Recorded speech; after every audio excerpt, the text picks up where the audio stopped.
Habang umuulan sa Baguio City, biglang gumuho ang isang construction site at saktong naroon ng News 5 nang mangyari yan.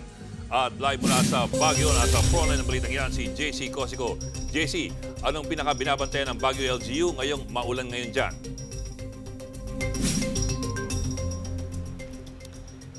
Bok, sa ating buong araw na pagbabantay dito sa Baguio City, kabilang sa mga pinakabinabantayan ng LGU ay itong mga landslides at kanina nga ay nagkaroon nga ng pagguho ng lupa sa isang construction site.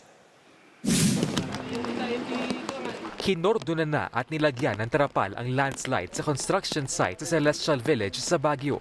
Pati ang backhoe natabunan ng lupa. Bunsod ang landslide ng walang tigil na ulan. Basang-basa na yung lupa. Bibigay at bibigay talaga. Mabuti na lang walang nasaktan sa insidente. Kanina, binisita ni Baguio City Mayor Benjamin Magalong ang barangay Lower Quirino Hill na isa sa mga landslide-prone barangays. May dati na ring landslide dito na tinakpan din muna ng tarapal. Nasa tuktok nito ang ilang bahay na ang katabi ay ang mismong barangay hall. We already warned them na mag-prepare na. Parang ganun. Para anytime, in case na may mangyari, pwede na namin silang i-evacuate. Handa namang lumikas ang mga residente kung kinakailangan. Pero sa ngayon, hindi nila maiwan na kanilang bahay. Hindi pa naman malakas yung ulan. Pag malakas na talagang... Tinututukan din ng LGU ang City Camp Lagoon sa barangay Lower Rakwari dahil sa posibleng pag-apaw na maaaring magdulot ng baha.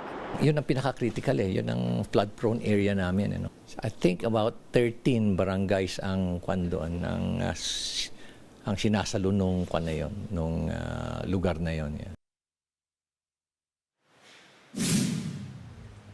Bok, sa ngayon nga ay nasa normal level pa naman itong City Camp Lagoon at ngayon nga ay nakaredy na itong mga evacuation centers dito nga sa Baguio City, kabilang na nga dyan dito nga sa CDRM Evacuation Center kung saan nakaredy na nga itong 4 na modular tents. Pero sa ating initial information ay wala pang namang mga evacuees dito nga sa buong Baguio City. Bok?